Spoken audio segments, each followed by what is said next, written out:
Good evening. We're going to continue what we were doing from last week, and if we're successful, it should confound you as it has me. Two parts of the Republic. One part deals with the conditions that must be established before the quest of true philosophy can begin.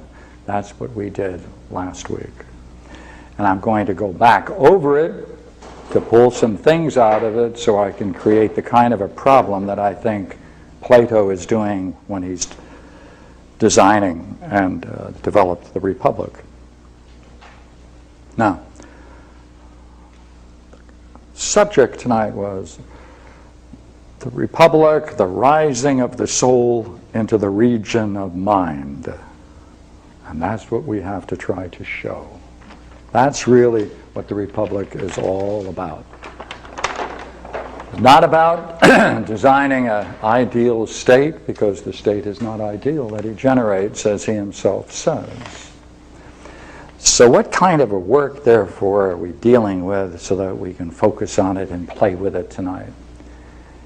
It is a work that assumes that you're interested in and have a curiosity about the transformative powers that bring about an integration and establish the conditions for vision.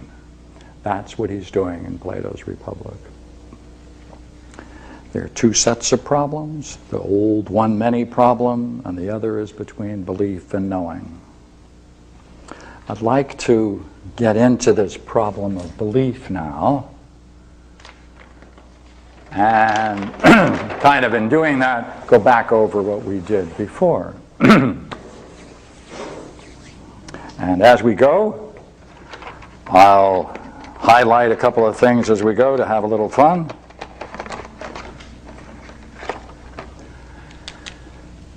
The primary challenge of the Republic is to try to grasp the nature of justice and injustice.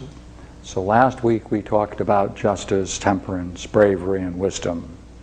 I'd like to go back over it now to focus on a few things.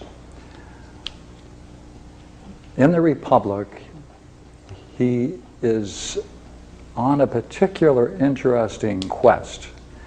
The way he describes it is, what are we seeking for in justice? But a power. And a power which can produce such men as those men that can go from Hades to heaven, as he calls it, or rising of the mind into the realm of being. Now, as he talks about justice, just to review it, he says the primary idea of justice is to do one's own business in oneself. And the whole point, therefore, is what kind of business is it that you must do in yourself? He says there are three parts of man, right? The desires, spirited part, and the rational part. He said what one must do is bring these three parts and bind them together. And he uses this expression, to make oneself a one out of many. Then he says what you have to then do is you have to believe, remember what we said about belief? You have to believe and name as just and beautiful dealings whatever practice preserves this condition and works along with it. All right, now, that means, here's a beautiful picture of the soul, as you can see. Right, the rational part, the spirited part, and of course the desires. Now, whatever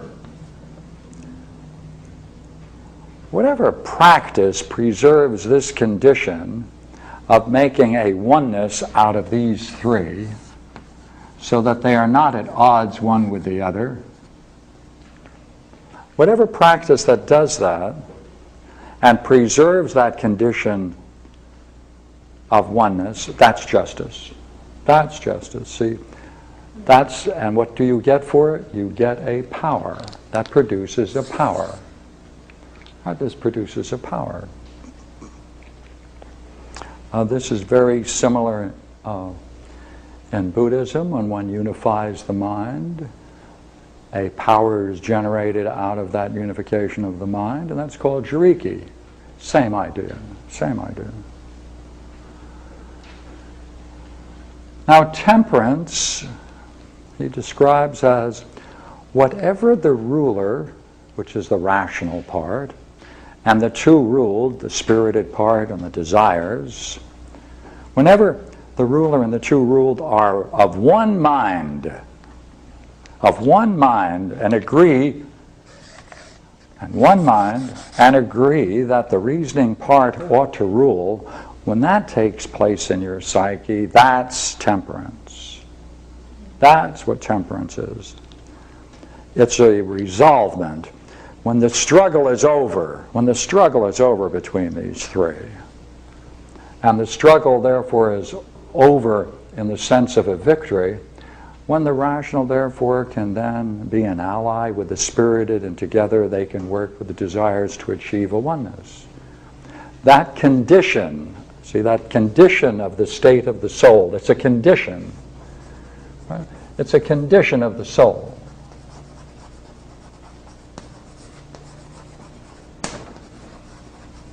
That's what he calls safarsune, or temperance. Let me direct your attention again to a couple of words. Right? In justice, it's a certain power. Right? It's a power when the three parts are bound together, make oneself a one out of many. Right? One out of many. And then you have to believe and name as just and beautiful dealings whatever practice preserves this condition and works along with it. This presupposes that the internal warfare between these three has been settled, because this suggests that whenever the ruler and the two ruled are one, right,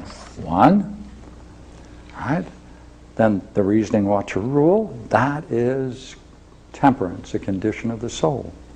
Bravery, remember what we said about bravery. Remember, this is a very curious idea of bravery. It's difficult to hold on to this. And we need it. All right, what is bravery? Again, notice, look here, see, it's the same language, see? Practice and preserves. Practice and preserves. All right? Here, again, whatever preserves, it's a practice, again, that preserves through pleasure and pain, desire and fear. Reasons, teachings, excuse me, there should be reasons, teachings, I goofed, right? Reasons, teachings, as to what is really dangerous or not. And what is really dangerous or not in the Republic is established by the law and the lawgivers. Right? That's established by the lawgivers.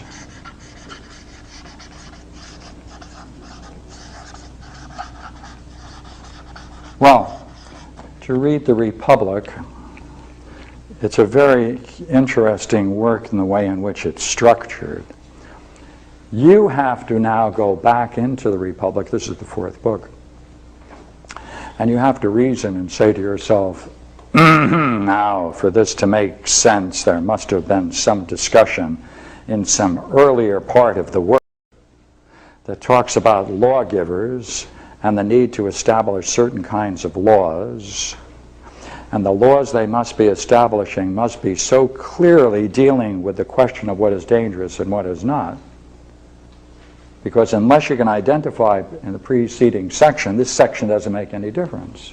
Pardon me, it doesn't make any, is not significant. Because notice what it's saying. See, you have to preserve through pleasure and pain, desire and fear, what reasons teachings as to what is really dangerous or not. And unless you know what the lawgivers established, that what is really dangerous, and established a law in order to make sure that man can understand that and include it within himself, this doesn't make any sense. So what do we need to know?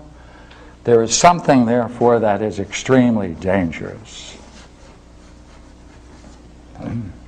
It's really dangerous. It's reason's teachings. Now, reason A certain reasoning has brought us to a certain conclusion. Our reasoning has brought us to a conclusion.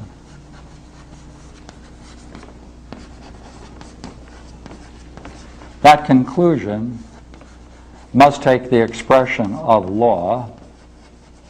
It must deal with what is considered to be the most dangerous thing of all. And unless we can establish that, we won't be able to deal with what bravery is. Now, it still is a preserving, so we need to know, all right, what is the most dangerous thing? Because it turns out, in the way in which Plato talks about it, it is a lie. That's what's dangerous. It's a lie. What he means by a lie is very interesting.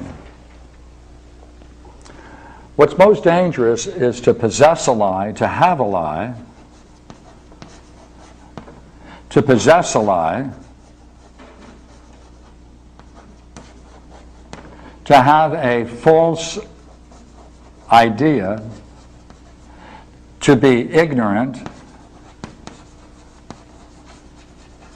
about something that is most essential. These are all the same. These are all the same.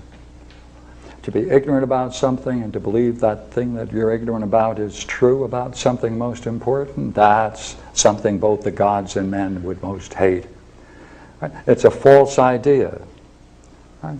Therefore, if you have it and possess it, you possess a lie about something most important. And therefore, he's going to call that collectively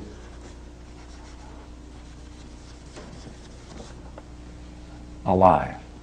Let's see what he calls it, see? What is truly a lie is hated by both gods and men. Well, what is that, see?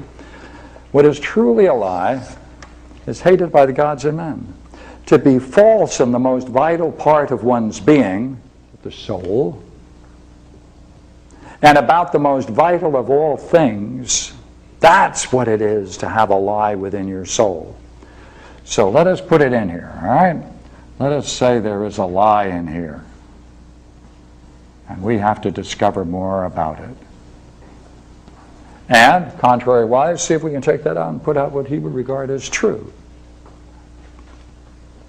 Now, notice, in the soul, to be false and to be ignorant about what is real, that's a lie. So whatever you think is real, try it. Whatever you think is real, whatever it is, if you agree with what he thinks is real, then you have something about the nature of what is real which he would regard as true. If, however, contrary-wise, you have a different view of what's real in his, then he would say you're harboring in your soul a lie about what is real. Well, what does he mean by what is real? Well, in the end of Book 2 in the Republic, Plato talks about the falsehoods that are in society. And he says the worst of all, most dangerous, the word becomes important, the most dangerous lie is about the nature of God and what is God's.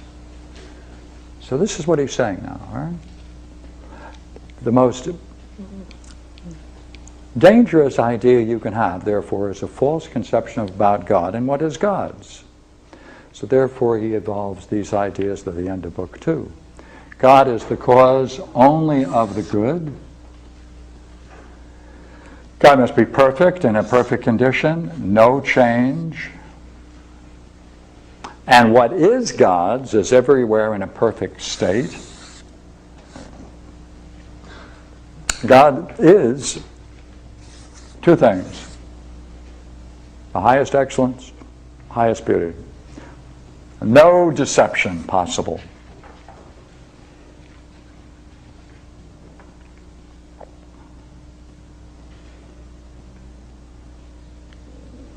Well then, look here. There's something then that is perfect. No change, changeless.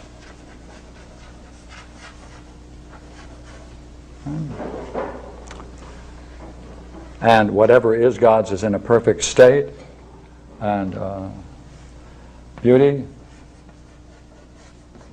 excellence, no deception.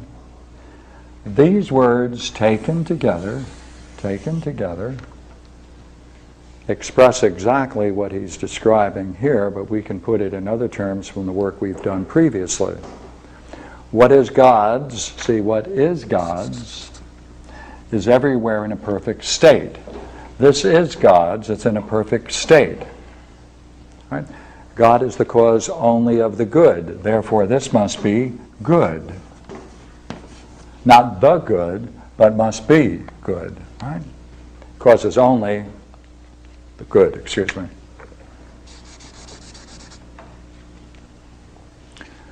Now, what is this that's good, perfect, shameless, beauty, and excellence?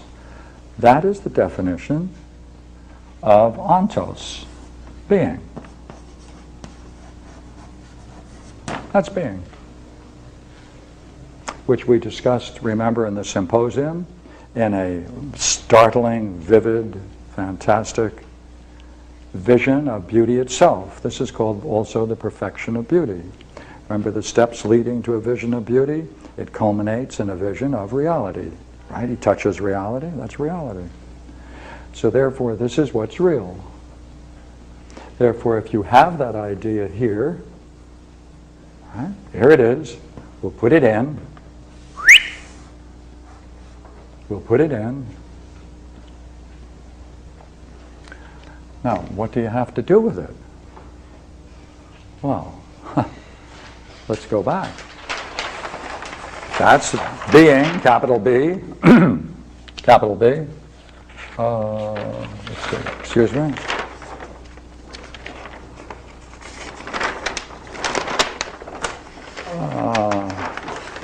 No.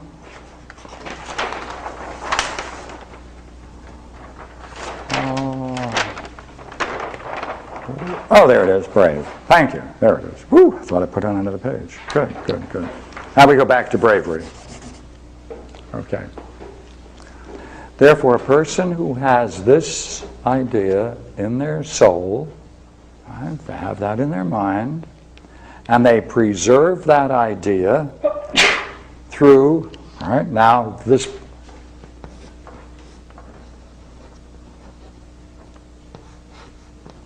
all right, this person now goes through 4 states. Pleasure, pain, pleasure and pain, desires, fears. This is what he goes through. Therefore, we'll put him in action. I'm always good at action and drawing pictures. Right? There the soul goes through. Right? Therefore, as you experience all pleasures, any pain whatsoever, all desires and all fears, what's the goal? Right? You have to keep in your mind what is really dangerous or not. Therefore, if you have this idea in your mind, then you have an idea of what is not dangerous. All other ideas, therefore, are dangerous. Therefore, if you can go through, notice, this is not an avoidance, this is not a system of avoidance. He's not saying avoid pleasure and pain. He's not saying avoid desires and fears. He's saying as you go through life and face these, what idea must you keep in your mind? This idea of what is real and what is being. Because being and real are the same words. Same word, same word. Now, if you can do that, then, notice then, you would then, is it not likely, have to keep the 3 aspects of yourself as a oneness, because you wouldn't want to allow the desires to run free and unrestrained by this, because you want to experience these things with this idea in mind. Therefore, to move through those 4 different states, in that kind of state in your soul, that is being brave.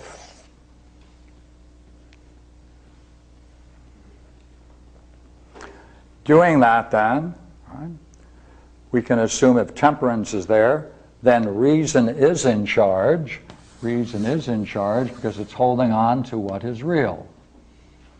Would you not agree that there are certain times if you face fears and pains, you may have a certain view about the nature of reality, which is that it's frightening and maybe evil and maybe harmful and all of these other things. He's saying, good heavens, that's the most dangerous view you can have. Because if you have that idea, then this experience of pain and fear then generates suffering. That's what generates suffering. Right? Because, pardon me, when you find yourself in a situation that is fearful and in pain, if you then think that whatever is the cause of your pain and your fears is evil, demonic, in any way negative, therefore it's going to heighten the experience, is it not? And pain transforms into suffering. When we go to a dentist sometimes or for some kind of medical help, you may end up experiencing greater pains than you would normally in many situations. But if you were to think at the middle of that, whatever the process you're going through with your dentist, if you believe the dentist is really doing that because he's really in disguise and it's really a sadist and he just loves drilling teeth and he loves putting you through pain, what happens to your pain? It magnifies, and therefore that produces suffering. Right? That produces suffering. So Plato is saying, look here, we have to deal with this problem. We have to cut through it. We have to go through it. We have to sidestep it. And the way to sidestep it is that you have an idea about the nature of what is real within your own soul. Now, this is really saying, is it not, if we keep to the language we had a moment ago, that means what is God and what is God's, God and what is God's, is perfect. That means, therefore, does it not, that this must be God's. Right? Well, in metaphysics, being is the overflow of the one.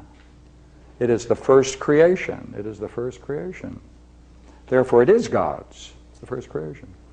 And in theology, of course, being also is the logos, right? That's the logos, right? And the logos, of course, as you know, is another word for the first creation, because the logos is the first creation. First Son of God. Logos, the Son of God, first creation. All right, I just wanted to put that in for a moment so we can push. Now look here. Notice in this that this is a practice. This is a practice.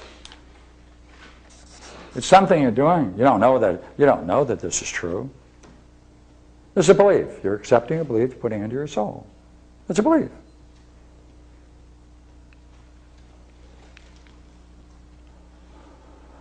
And that's why it's insufficient. And that's why he then moves into Book 7 to then take this belief and now transform it into the formative task of moving from belief to knowing. How can you know that this is true? And that's where he's going now. And that's where we're going. This stage of yoga, basically. This is a yoga. This is a practice. Now we're moving from this kind of yoga, classically, to a jnana yoga. This is a jnana yoga, where we're going now. That's a wisdom yoga. So this is like a preliminary yoga. Quite true. Because it just Yeah. goes to the level of belief. Yeah. Quite true. Quite true. All right, now we move. Now,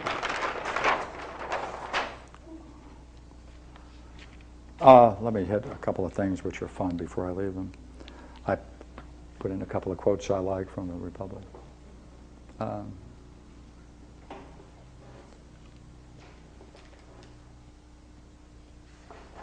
This presupposes that someone knows that this is to one's advantage to have this idea in your mind through all of those four states: pleasure, pain, desire, and fear. So he has this statement. It's possible for this to be the case because it had in itself a knowledge of what was to the advantage of each.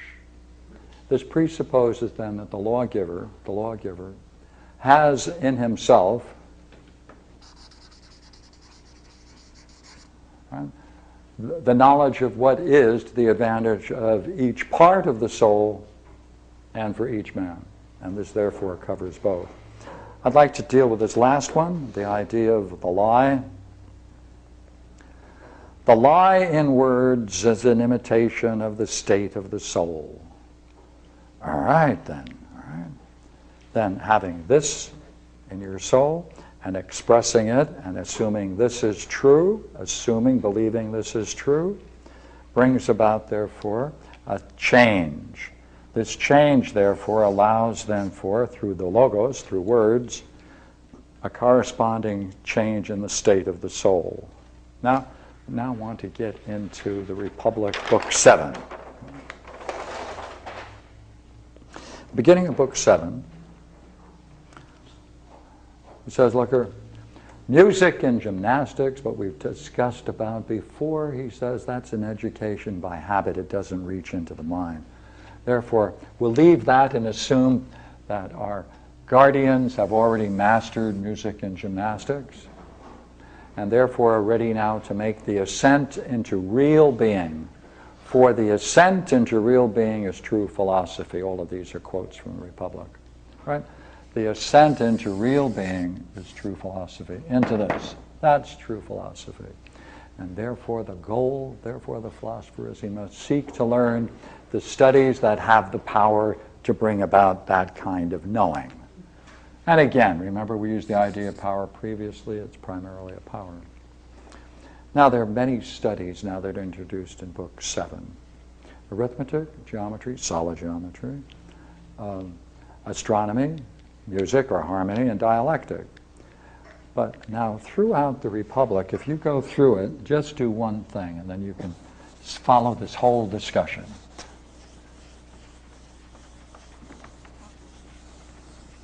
As he talks about arithmetic, as he talks about geometry and solid, which he doesn't study, astronomy, harmony, and the dialectic,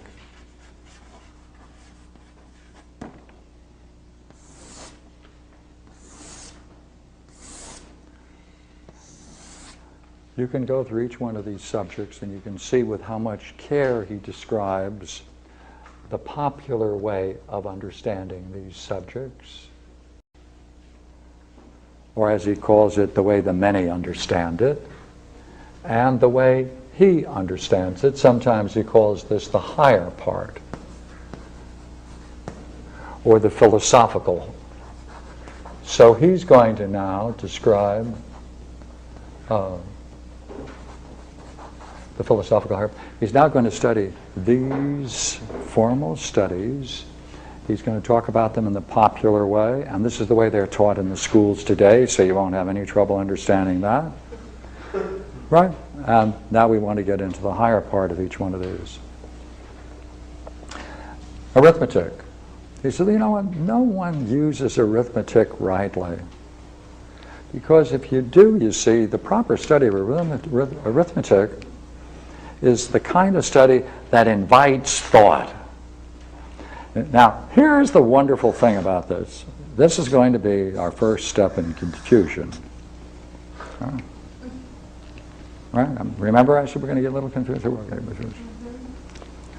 He says, you know, the study of number, the study of arithmetic must be and must have one major goal. It must invite thought, a certain kind of thought. Oh, look here, let me show you something that might invite thought. If I have two fingers and I say they're both equally a finger, you won't object to that, I'm sure, right? If I say, hey, now I got 3 fingers now. Well, let me take these 3 fingers. It's easier with these 3 because they have used them before and they know all about what we're going to be talking about, right? Now look here, each is equally a finger. And when I talk about these, we can say which one is taller than the other, can we not? Bigger than the other in respect to height? Which one is small? It doesn't cause us any concern, does it? But now what happens? Can we still say this is the taller? Right? Therefore, all comparative judgments based upon sense experience generates always perception. Perceptions are a certain interesting kind. When the perceptions show two opposites equally. All right, look here, what are two opposites? Do you agree? This is smaller than this, and this is taller than this. So I can talk about the same thing being both taller and smaller, can I not? I can talk about this being the smallest. Therefore, whenever I'm making comparative judgments in sense experience, I can go back and forth and talk about them in one way, and then when I compare them in another way, I can attribute to them other things. Can I not? That's the nature of comparative judgments. So if I have two things, one that is light and one is heavy, and then I bring two other things that are lighter and heavier than those two, then I can talk about the middle ones being light heavy and heavy light, can I not? Gets confusing. So he says, it's for these kinds of things that thought must be called in to decide what the perceptions are saying. Now, let me add to it now. But if some contradiction is always seen coincidentally with it, so it appears to be no more one than its opposite, then we'll need a judge to decide what we're talking about. Right? The soul must be compelled to make an inquiry to try to discover what sense is being made by the statements that are uttered. Now, as an example, would you not agree of two professions? We can say a soldier and a philosopher are indeed different, are they not, sir? Yeah. Yeah, let me make sure. Yeah, if we get three people in a row to agree to anything, it's an eternal truth, right? Not the Republic, though. Okay, all right, let's watch now. Okay, here we go. All right. Now, we're still on this curious statement. And he gives an example of what he means. And this is the one with the soldier and the philosopher. He says, for a soldier must learn numbers in order to marshal his troops. And a philosopher, because he must rise out of the region of generation and lay hold of essence. So our soldier and philosopher are one. Why would it follow that they're one? That's different. They're totally different according to that example. Why would they be one?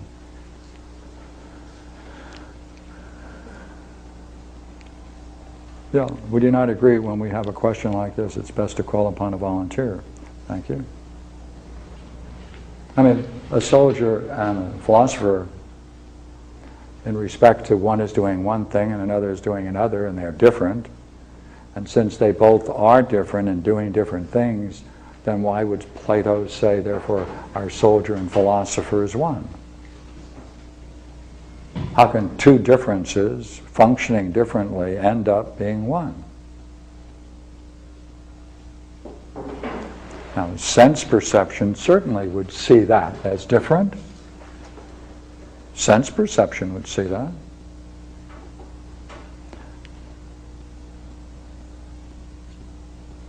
Well, what are we going to do? It's obviously wrong. And you always agree with that, don't you? He's obviously wrong in this case? No, I don't. Well, tell us why.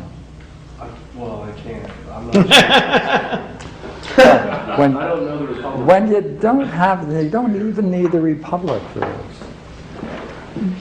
What about by analogy? I don't mind analogies, please. If the soldier and the philosopher have a single purpose, then the apparent differences would be of no account. And if the apparent differences are not valid, then when they have a single purpose, then they would be one. Oh, sure. Yeah. Oh, definitely. Now, what might be the single purpose that both the soldier and the philosopher may have in respect to At the this? beginning, you said the purpose was for the one to rise above the many. So I would imagine that the soldier and the philosopher have that one goal. I think you're quite right. Can we add to it? Come on, can we add to it from what we used Create a before? unity of the troops, create a unity of the philosopher bringing himself together as a unity. Yeah, louder. The soldier would bring a unity, a oneness of his troops. And so would, The philosopher. oh, good. Oh, you mean they both need justice? Yeah. And bravery? And temperance? Oh, in that respect, what are they doing in respect to themselves? Are they each making out of themselves a one? Oh, if that's the case, now we have a curious problem, you see. Because if he's involved in a discipline, a practice, of oneing, becoming one, and certainly the guardian as well as the philosopher would go through the same quest, both would need bravery, would they not? Remember what we said a moment ago? That both need temperance, in terms of what he's describing as temperance, and they both need justice, do they not? Again, in terms of the way in which we just described it. And if they both are pursuing that on the same level, would they not then become would not each become a one out of many?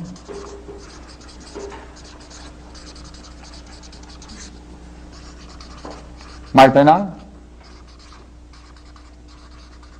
Because if they mastered the things we just described a moment ago, going through the same process, would they not? Let's quickly look at it. All right.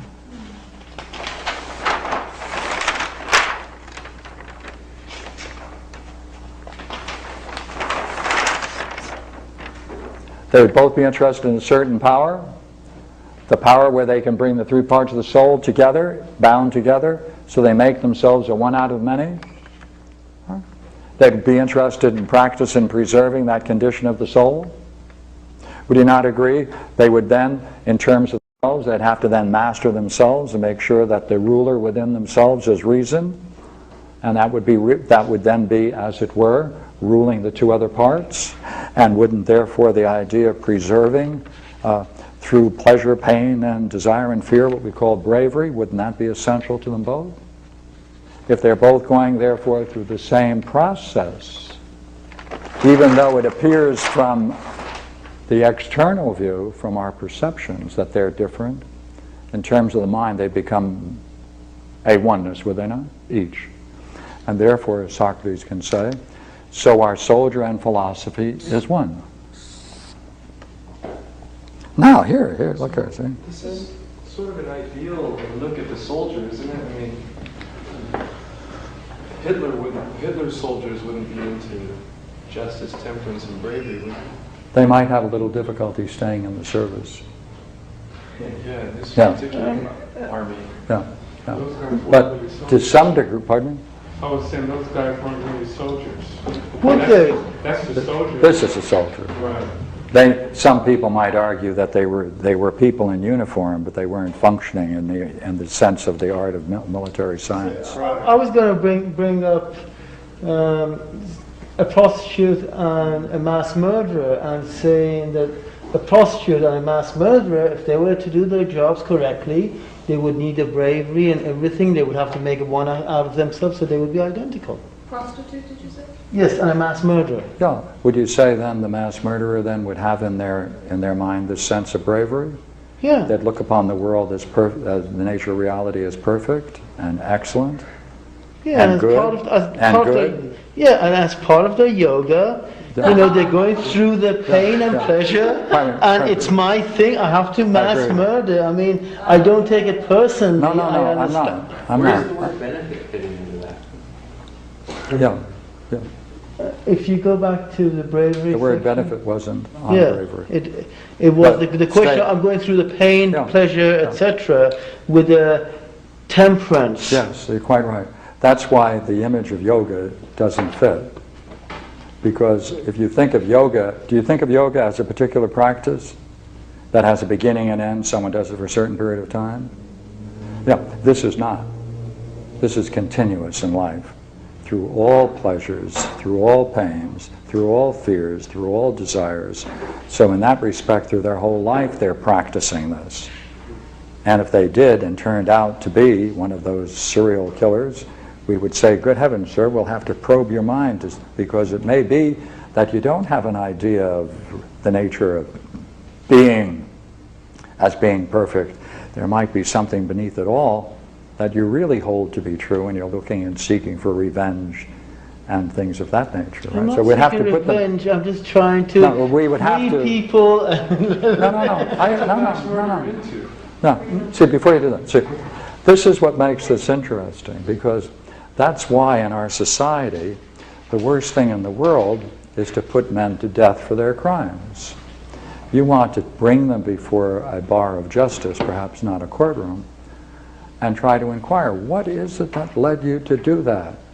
Tap the roots of their behavior. Try to find out what influenced them, what made them what they were. Then we can learn from them. And suppose then, if we did that, we would discover that deep at the most fundamental level of their own thinking, there was right there in the nature of their soul a false belief about the nature of reality. So that's why we shouldn't, for my sake, I would say, don't throw away anybody. All men have the capability of reason, should be allowed an opportunity to see themselves. But I'll pull out of morality for a moment. Now look, each one of these people then is becoming a one. Now I'd like to have a little dialogue between the soldier and the philosopher. It goes like this, all right? Hey, what are you doing? Sitting around? Oh yeah. Yeah. What are you doing? Going around battling? Oh yeah. Well, you do your thing and I'm doing mine, but are we not trying to do something together? And also, each one of us is trying to do something to ourselves. That is, become, most interestingly, a one out of many. Would you not agree they would both then have to say yes in terms of this dialogue? Good. Now suppose one of them, and I don't know which one would raise this question, suppose one of them would turn to the other and say, I too have been pursuing this idea of one for a long while, and I do believe it's meaningful, and I've done it for a long while, and I can see its advantages. But you know what? I'm not sure I know what the one is in itself. The other might say, what do you mean you don't know what one is itself? I mean, certainly you've been becoming a one, trying to become a one out of many, haven't you? Oh yeah, I'm trying to become a one out of many. Oh, you have been doing bravery? You have been going through these different states? Oh yes, I've been doing that. Well, in that respect, you've been trying, have you not, to become a oneness? Oh yeah. Well, while I'm becoming that, I'm not sure I know what that is that I have become. Well, then the two of them might say, well, then it's time to find a third to explore this question, because the thing they want to know is this question. What, after all, is the one itself? That's the fundamental question of the Republic. See, they've both gone through a process of oneing. They both try to go through these practices and these disciplines, and then they try to maintain it, preserve it.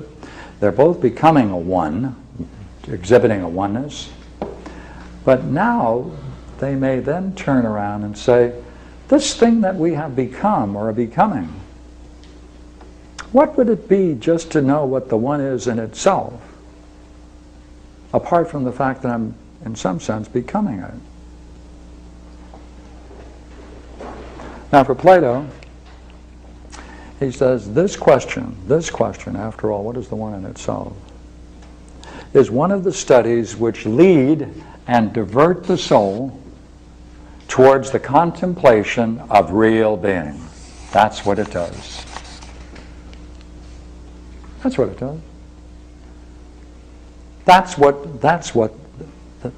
what the study of arithmetic leads to, the contemplation of real being, by asking what, after all, is the nature of the one in itself.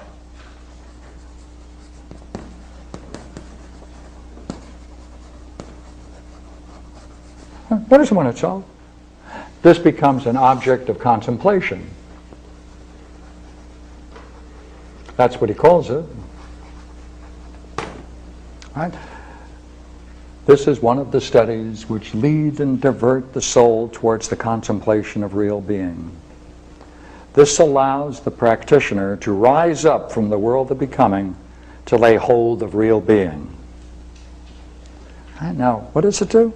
It's a practice. It's practicing to make it easier, right? To make easier the change from the world of becoming to real being and truth. That's what it is. It's to make it easier to make that transition from the everyday world and our views of the world into the realm of real being and truth. That's the study of arithmetic. Now, if that's the case, what do you think geometry is going to look like? Good thing we can turn the next page.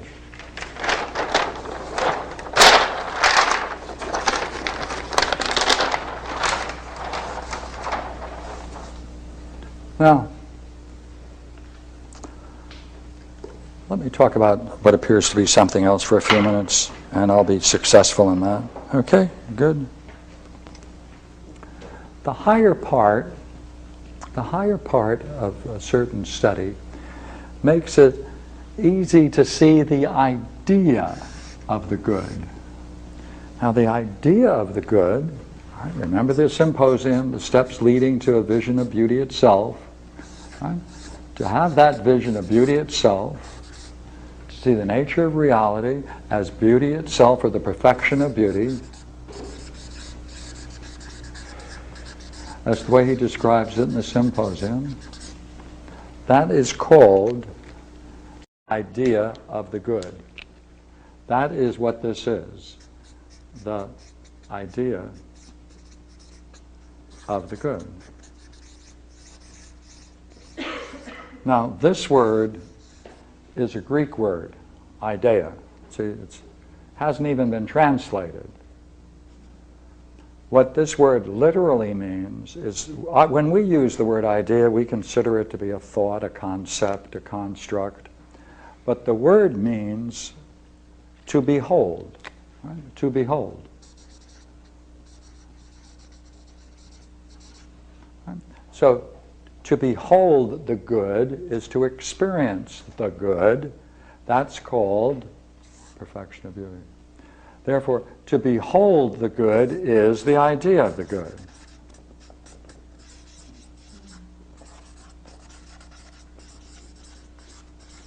That's an experience. That's the object of experience. That's what this is, an experience. When translators leave this with, it should really be a capital I if they want to keep that word idea.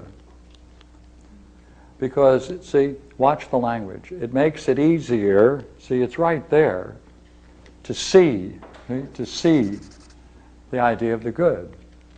For it compels the soul to turn towards that reason in which is the happiest and most fortunate part of real being, and which the soul must, by all means, see.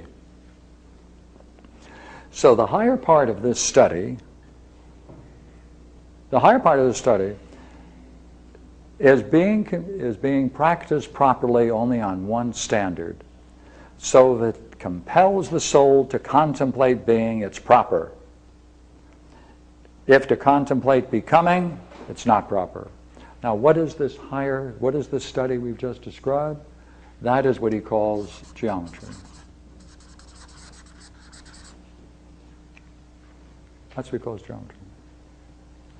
Now, he also talks about the popular use of the word arithmetic and the popular use of the word geometry. But when he understands it philosophically, that's the way he describes it in the Republic. Notice, it's not different. It is not essentially different from arithmetic. What was the goal of arithmetic? Goal of arithmetic, remember? Pardon me? To contemplation of real being. What's geometry? To make it easier to see the idea of the good. Right? To see it, right? That's an experience, to see it. It compels the soul to turn around towards that region which is the most happiest and most fortunate part of real being. That's exactly the way it's also described in the Symposium. All of these, by the way, are quotes from the Republic. So if it compels the soul to contemplate being, it's proper. To contemplate becoming, it is not. What does he call that? Geometry. Therefore, it looks like these two are quite similar, aren't they? They may be different phases of the same study. Curious, isn't it? Well, astronomy. Everyone knows what astronomy is. That business about, is it saying that if we stop living in the here and now, I move from being to becoming, then that is not the purpose of... That's right. If you use geometry to study the physical universe, then you're studying it in order to contemplate becoming. That's becoming. Everyday world. It is not proper. That's right. If you turn it towards if you apply geometry into the world of becoming, it is not proper. Right. That's Because right. you want it to be That's the right. real That's rather right. than That's right. being The real. rather than becoming. Yeah.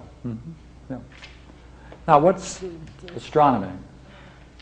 Well, it's obviously going to be similar or different than what you consider to be astronomy, right?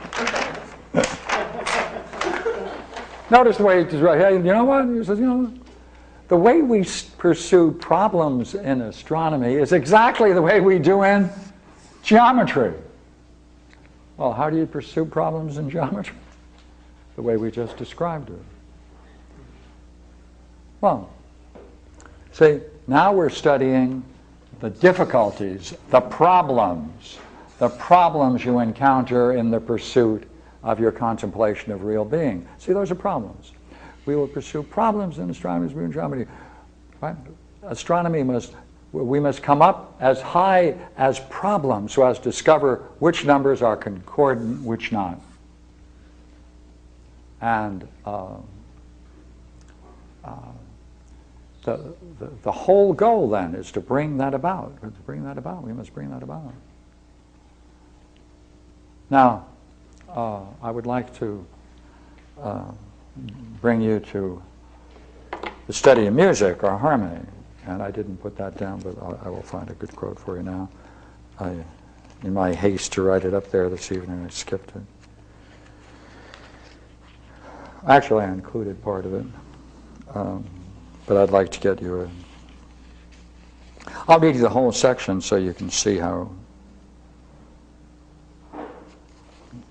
strange it seems when we read it the way he describes it.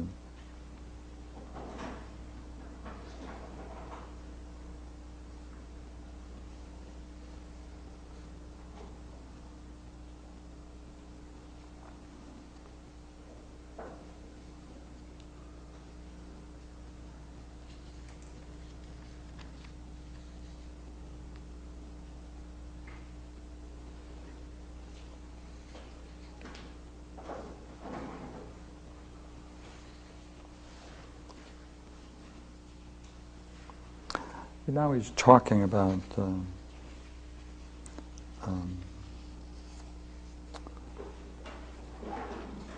harmony, and he talks about how foolish people are who just apply their ear to the tunes and tune instruments. He said that's not anything to do with harmony. I mean those whom we propose to question about harmonics. Now, they do just the same as people engaged in astronomy. What do the people engaged in astronomy do? The same as those who are engaged in geometry. Well, that's not surprising. They search for numbers in the concords which are heard, but they do not come up as high as problems to discover which numbers are concordant and which are not. So, if we can just very simply say, in harmonics, in the study of harmony, we will pursue harmony in the same way in which we studied astronomy. How do we study astronomy? The same way in which we studied geometry. How do we study geometry? The same way we were studying Arithmetic. Now, in yoga, classical yoga, there is a very important term called the samyama.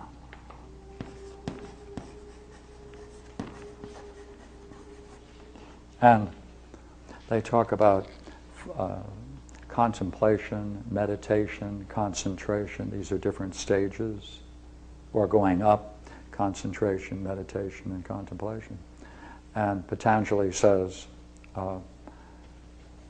they're the same. They're different stages of the same thing. They're just different stages of the same thing. Sam in Sanskrit means to take together. So when you take, yama is studies, so when you take together all of the studies of yoga, you take them together, you're doing one thing in various ways. That is to say, you're doing one thing that goes through different stages. Would you not agree we have the same thing here? We have the same thing here. We have one pursuit, which is the most meaningful question, what is it after all that's the nature of the one in itself? And that's explored contemplatively on the level of geometry, astronomy, harmony, and now the dialectic. He says, look here, dialectic. No, pardon me. The most important thing you have to do now, before you get into the dialectic, is you must see the community and kinship between these studies. 1, 2, 3, 4, right? And the way they are related to one another. That's exactly what we were just doing. Now he enters into the realm of the dialectic. And he says, dialectic is the name given to this progress of thought through these there's a progress of thought through these. And to grasp by thought alone the real nature of the good itself. Now, I know this is pretty curious stuff, but you've been through so much, you can take this one too. The good, the idea of the good.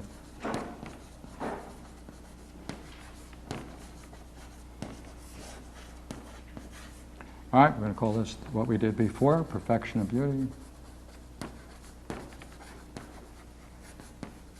All right, real being.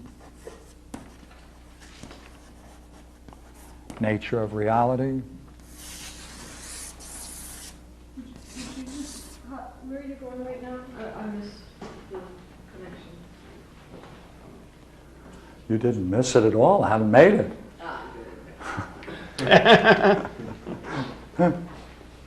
Now, the Republic, see all of these studies, and by the studies I only mean arithmetic, geometry, solid geometry, astronomy, and harmony. All right. They have as their primary goal seeing this. That's their goal.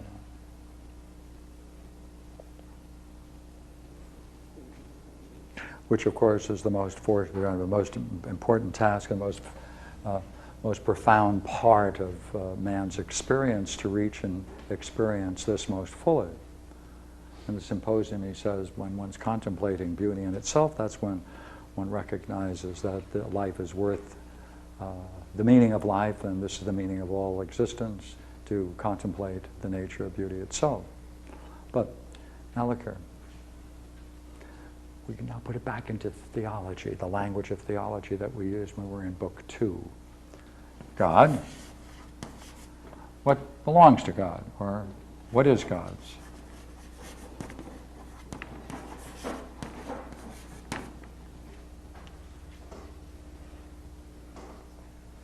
Now, in the Bhagavad Gita, as an example, the highest vision of Ishvara is this.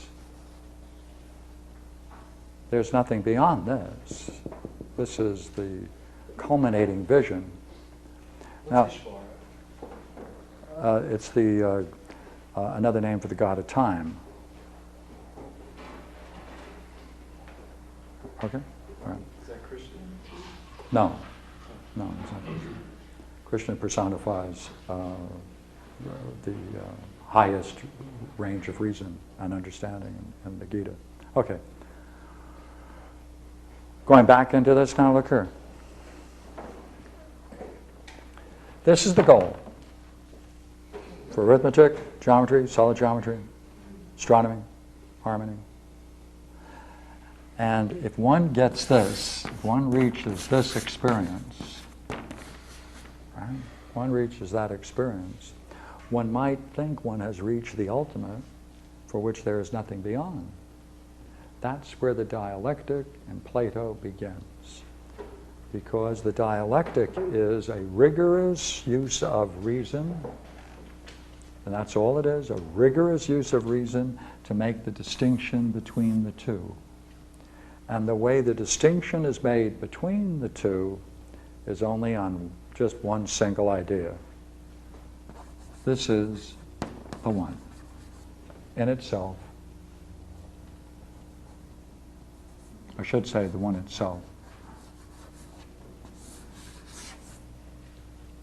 So therefore, the dialectic then proceeds to examine this step by step to try to show that there must be, in terms of this, an inherent manyness, a unity, a very profound unity, but not a true one. The task of the dialectic is to make that distinction clear. Therefore, freeing this person from thinking that this is the ultimate thing possible to conceive, and therefore the highest. And therefore it takes them out of religion into philosophy.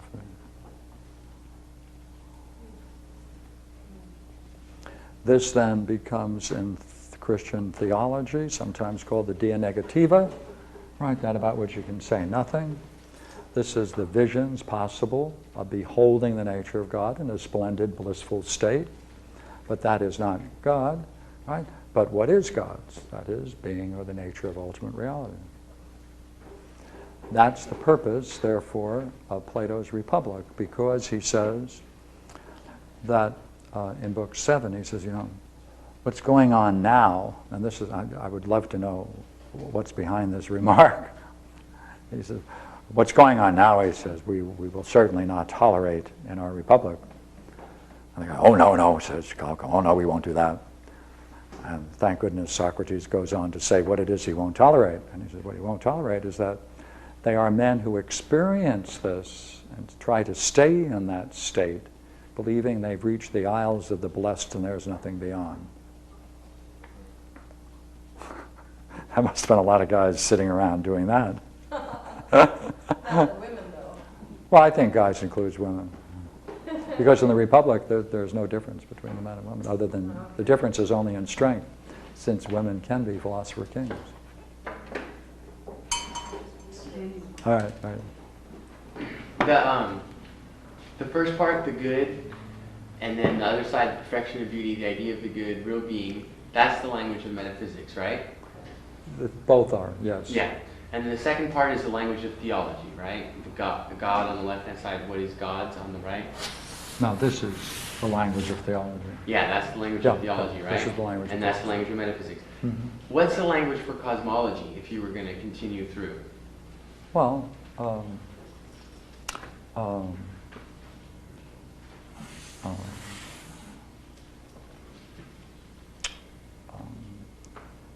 the most difficult, which is really book 6, 7 in Plotinus, deals with this whole question of how can you understand this birth?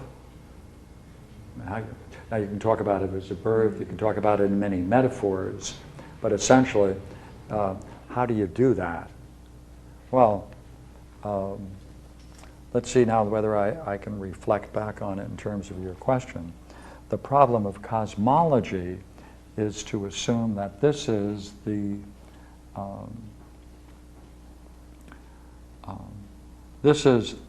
idea in the mind of God. Mm-hmm. That's the logos, the idea in the mind of God. And when God creates the universe, he focuses on this idea when he then generates the universe. Therefore, the universe is a copy of the model which is in the mind of God.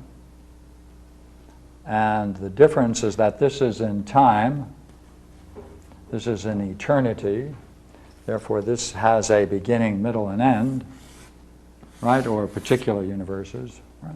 This eternal, therefore as of the this is also eternity in metaphysics, but to answer your question, the idea in the mind of God was the basis of a creation of the universe, and the overflowing, the outpouring of that creative energy to generate the universe is nothing other than making manifest what lay potential in the mind of God, or manifest in the mind of God. So But in order... that idea in the mind of God is the perfection of beauty itself?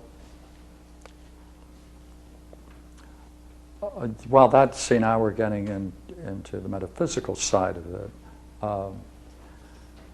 See, to talk about the mind of God already is making a distinction between God and mind, and something in the mind and something in the God, right? So metaphysically we can't say that. Theologically we can say that because that's the language we can talk about. But in terms of metaphysics, such as Plotinus and Plato, certainly Plotinus makes it easier. He says the nature of the good, in a very, very interesting statement. See, you can't say anything about the good, can you? On the highest level, metaphysically, it's a dia negativa. It's that about which you can say nothing. So therefore, he says, out of a pure nothing, existent, well, this emerged.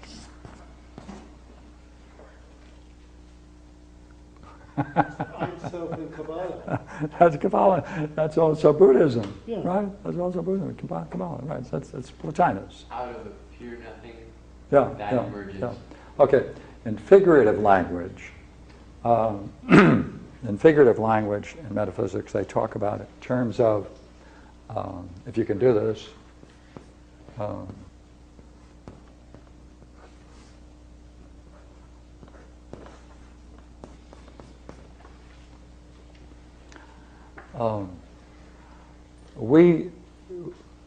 We don't see light, we infer the existence of light because it is reflected off surfaces, right? Light is invisible. So the light, right? Light itself has a source. This is its source. The source stands to the good as the light stands to the perfection of beauty and the idea of the good, or the nature of ontos, or reality, if you like images. Wait, say that one more time. So, Well, maybe I can get 2 for 1. well, I was just wondering how you can tie in analogy to the idea in the mind of God. Because it seemed like you were saying the perfection of beauty. You have an arrow drawn from the perfection of beauty, the idea in the mind of God. And I'm just wondering how that perfection of beauty generates the universe. Right, okay. Did he answer your question? Did he push it another step?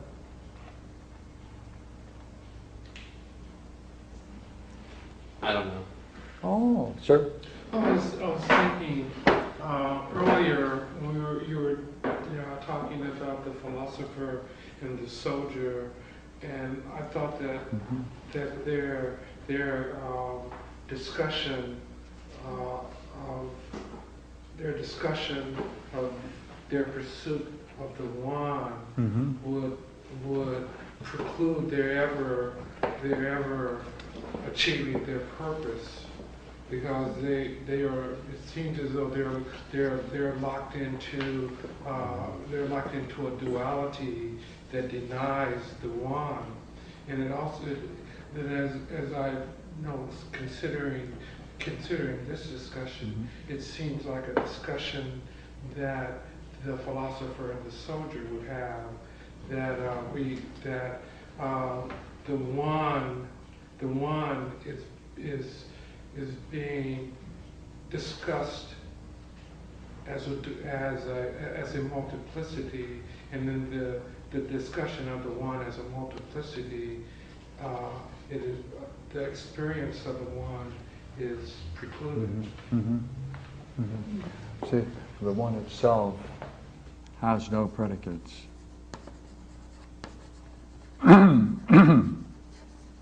Well, there's no predicates. I mean, you can't say anything about it. If you do, you've deviated from the idea of the one itself. So it can't be a multiplicity. This can be said to be a multiplicity because you're making distinctions within it. But it would seem also that at some point, Mm-hmm. and I think that's the point that you were making, at Mm-hmm. some point you have to leave the idea of the good Mm-hmm. behind. That's true. Hmm. That's true. Which only the dialectic can do.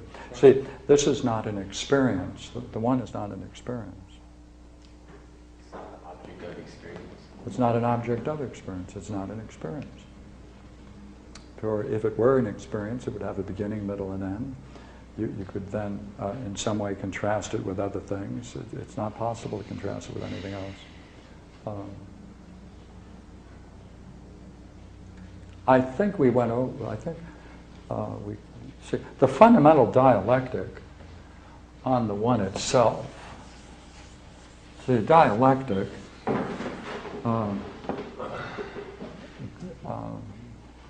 formally goes through 12 positive steps or procedures and 12 negative. Right? So when you're talking about the one in respect to itself and everything you can say about it, right? You can say therefore a set of things that are true about it. You can also say there's certain things you cannot say about it that are false, and then there's certain things you can say that might be said to be both true and false. True in one way and false in another. All right. Then you can talk about the one that you just described and the way it can be said to relate to other things or others. And when you do that, which is what we were doing with the idea of cosmology and things like that, again, you can say things that are true, things that are false, things that are both true and false. All right.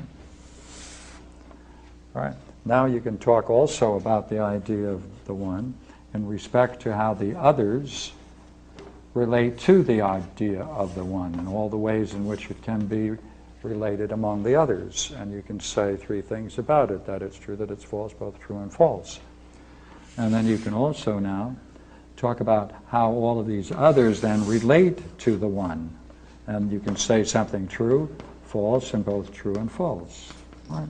So that's 12 categories that you can work through. This is called the positive side of the dialectic. And for each of these, then, you can also deny what must follow if you assert that the one is not. If the one is not,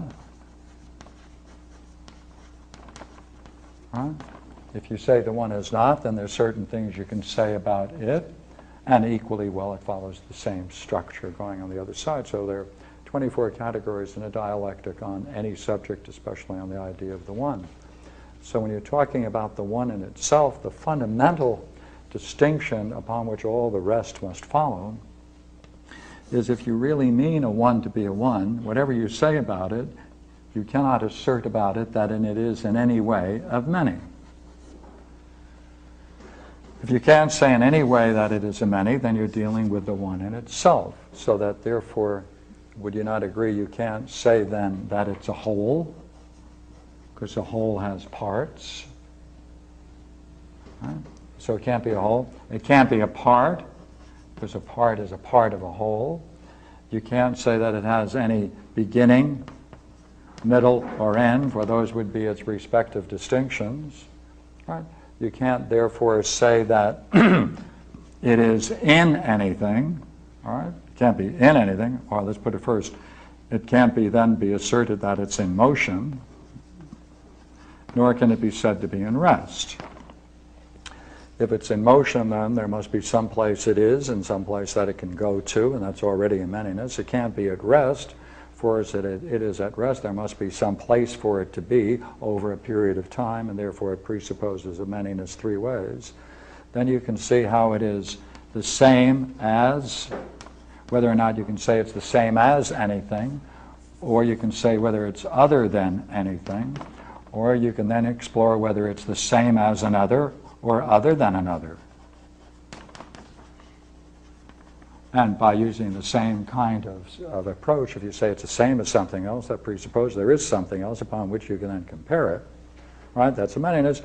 Can't say it's other than anything for the same reason, because that presupposes there must be another, which you can contrast it. That gets you out of one itself. It talks about relationships, one with other things. Therefore, in the same way, say then that it's other than another, because there it isn't contrastable in another, because that would presuppose a manyness, right? So in the same way, you can't say it's in itself. You can't say it's in itself, because if it were in itself, then there would be certain points upon which it must correspond. If it's in itself, part of it must be surrounding itself in some way and must be touched in certain ways upon it, and that would be a manyness. So it can't be in itself, it can't be for itself, right? It can't be by itself, right? By the same relationships. Therefore, given this then, it can't be in time, for if we're in time, either the present, past, or future would presuppose something in which it is in. We denied that. Therefore, it can't have any form. Remember, we said it had no beginning, middle, or end. And anything that has a form is made up of either straight lines and curves, and therefore it has no form. If it has no form or shape, then it can't be perceived, it can't be made an opinion of it, you can't... Well, if it were by itself, right? Let's try it. Right? Then you must then consider, must you not, that there must be something other than itself so it can be by itself.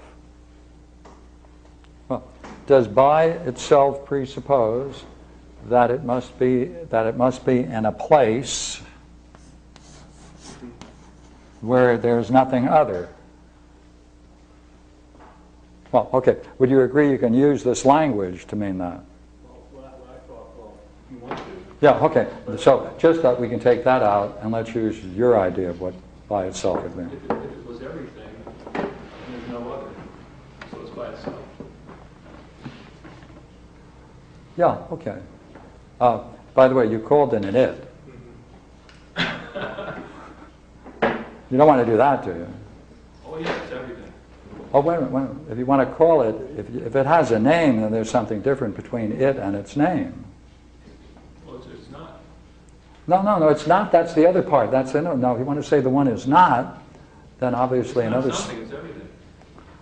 Okay, then it's back to being a many for you. But we said, did we not, to begin with, that our dialectic is going to be based upon one premise, that we're not going to make any statements that imply or suggest It can't be a manyness. many because it's by itself, which we just proved, right?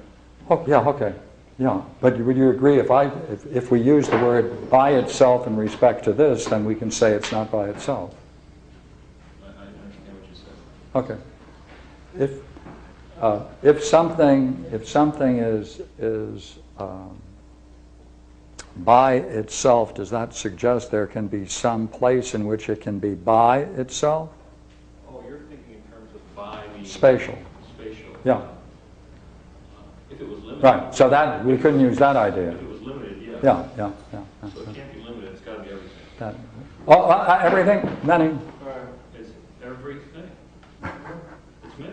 No, if it's everything, would you agree? That's going to be a manyness. Everything. Would be one. Everything is one thing.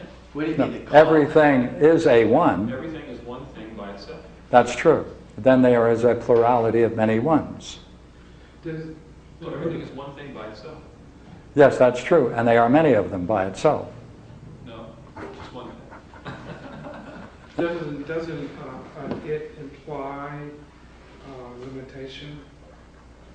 No, because, okay. Since it has no beginning, middle, or end, it cannot be asserted that it has any outward boundary. I would say that. And it's unlimited in that respect. About the one, but if I say that the one isn't it, then I'm implying that it is something that is not something else. Okay. But that's still distinguishing it from other things when you call it an it. It's also neuter. So that's the point that I'm Yeah, yeah. making. Yeah. So that you can't do that. Yeah, you can't call it. You That's can't right. call the one That's right. an it. That's right. And therefore, in the end, you can't even call it the one, Right. because that's suggesting there's something there that you give a name to and they're different. Exactly. So then the name drops out too. It can't exist. No, you can't assert of it existence. I want to change subject a second and go back to this. In many mystical traditions, the biggest danger is this stage, because when you get I'll call it the idea of the good, and you mix it up with the one. Oh yeah. That's the most dangerous. Sure. That's right. That's right. You're making it into a manyness. Yeah, good for you. That's right. Yes, I didn't mean to cut you short, but yes, you're quite right. That would be a danger. Yeah.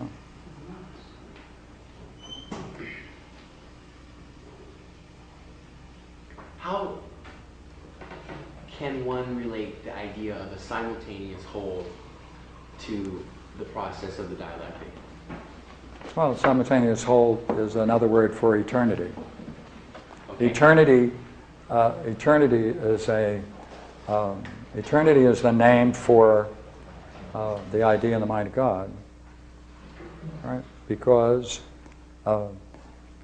if you were to say, that means that the idea in the mind of God must be a simultaneous whole, must contain in itself all the possible manifestations that are capable of its development, and All intelligible beings, right? yeah, but it itself, it must contain them as a whole, simultaneous whole, no change. Therefore, that's also the idea of eternity,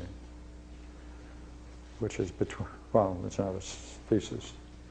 Someone sent me on an email a set of sayings that children have made. This whole discussion reminds me of this one that just popped into my mind that was on this list. It said, vacuums are nothings. We like to mention them so that they know we know they're there. That's very good. That's very good. Good. That's very good. I like that. Yeah, that's very good. Because we know they're there. I did notice the solid geometry, and I'll tell you why it's important to me. If we knock out the solid geometry, then we end up with 7, and we bring back the music and gymnastics. We have 7 preconditions. levels, which goes with the 7 chakras, with the 7 levels in Mitraism, and all the other 7 levels of initiation. Which, so does it really emphasize the solid geometry as opposed to normal geometry? Is there 8 or 7? That's No. my question. Solid geometry, Plato insists, is something worth studying, but he says that students have such an egoistic view that and it's difficulty in finding proper teachers for it. And the difficulty is that you can't persuade students to take such an abstruse subject, and therefore you can't offer it in the Republic. It's got a great line. If you don't mind, I'll give it to you. 327. Pardon me? 327. Oh, well, why don't you read it for me? After the plane surface, I said we took solids already in revolution before we examined them by themselves, but the right way is to take the third increase next after the second. Let's see what I mean. This study relates, of course, to cubic increase and to forms having depth. Quite so, he says, but it seems that those problems have not yet been solved. For 2 reasons, I said, because no city holds them in honor. They are weakly pursued, being difficult. Again, the seekers lack a guide, without whom they could not discover. Right. More? It is hard to find one in the first place, and if they could, as things are now, the seekers in these matters would be too conceited to obey him. The seekers are too conceited to obey him. They got an egoistic problem somehow. So he suggests there is a very important study, but they can't find the teachers, and it's difficult to get students who can match it. So we were thinking of putting it on the email, wanted solid geometricians for Plato's Republic. The need exists. 8th chakra, which is there, but it's just Not yet. Does he deal with solid geometry in the Timaeus? Could you do it with solid geometry? geometry and the Timaeus. Use that as a basis for the study? No, I'm wondering if he, yeah, okay. Well, no, I changed your question. What was it? No, that's exactly my question. I mean, is the solid geometry explored in the Timaeus? And Yes. could you use that as what he's talking about here is the abstruse study? Well, the nice thing about your question is since he doesn't specify the nature of the study, I could agree or disagree, and I have no basis for saying Plato might intend one over the other. Well, he calls it solid geometry in the Timaeus, right? Yes, the 5 regular solids in the end of the Timaeus represent the total universe taken as a whole. Yeah. And can you show me an example of that? No, That's not, because it's 9 o'clock, yeah. and I don't want to work on the dodecahedron and an icosahedron. I'd like to see that sometime. Yeah, well, I think I can get you a simple copy of it, and I can urge you to do it, and I can sit and watch you do it, and that would make me feel much better than if I were to do it for you. Okay. Thank you.